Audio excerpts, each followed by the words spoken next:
Hello, my name is Froilan Landeros, and I'm a call center supervisor at the National Runaway Switchboard. The National Runaway Switchboard has been around for about 40 years, and we're a crisis hotline for runaway and homeless youth and their families. I've been a call center supervisor for 7 years. So I've been here for quite a while, and I've always been in the call center. Information's a lot more accessible nowadays.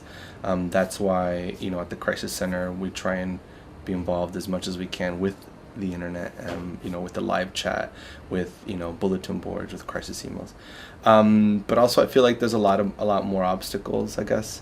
The economy's rough. A lot of families are facing a hard time right now, and that's a lot of what we deal with on the calls. With people can't afford living these days, and so it's trying to find ways for them to live comfortably and safely, and I feel like that's a big thing that we do here at the crisis center. For maybe like the first 5 years, I was the only Spanish speaking person in the call center, so I took all the Spanish crisis calls, and it was pretty difficult because it's a 24-hour crisis hotline. I would say that family dynamics translates across the board the same for everyone. If a young person is living in the U.S., no matter what culture, what language you speak, your issue with, if you're having a problem with family, it translates no matter what language. And so when you call in, we speak that language of family crisis intervention. Hello, my name is Raul Raymundo. I'm the Chief Executive Officer of the Resurrection Project. I'm the co-founder of the Resurrection Project. It began in 1990. 6 parishes invested $5,000 apiece, so the seed capital for our organization was $30,000, and we've been able to leverage since then over $250 million in community reinvestment, from building affordable homes, community facilities like early childhood centers, most recently a charter high school, and our latest project, a college dorm for the future leaders in the Hispanic community that are going to go to college. Pilsen has always been a port of entry for immigrants, and in the late 80s there was a lot of transient going. People were leaving the neighborhood, not staying, and our organization decided to create a model, if you will, to create more stability by building on the tangible assets and non-tangible assets of the community. Unfortunately, as the economy hit bottom and the recession began to take its toll, many Latinos, we realized, they were getting taken advantage during the Great Recession. Many families were taken advantage. A lot of fraud was committed, and we find ourselves continuing to assist families to get out of foreclosure situation. More importantly, we find ourselves educating families on financial literacy and what are the right things to do so that they can avoid this and becoming good consumers. 20 years ago, when people asked me where I live and I told them on 18th Street, they would say, "Why are you still living there?"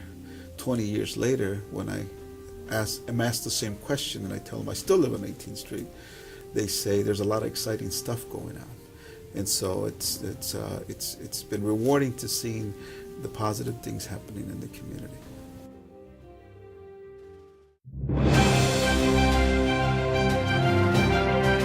Hello, my name is José R. Sánchez. I am the president and CEO of Norwegian American Hospital in Humboldt Park.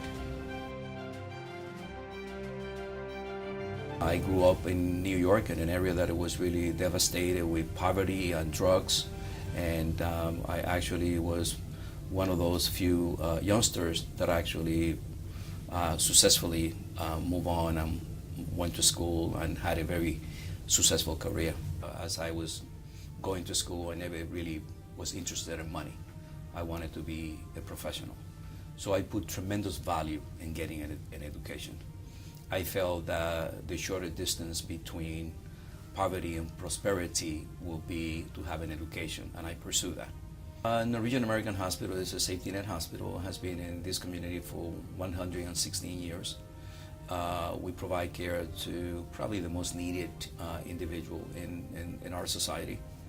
These are people who are immigrants from all walks of life, and they have, very bad health conditions in this community. My journey here from New York was that I felt very connected to the Latino community in Humboldt Park. I felt very welcome.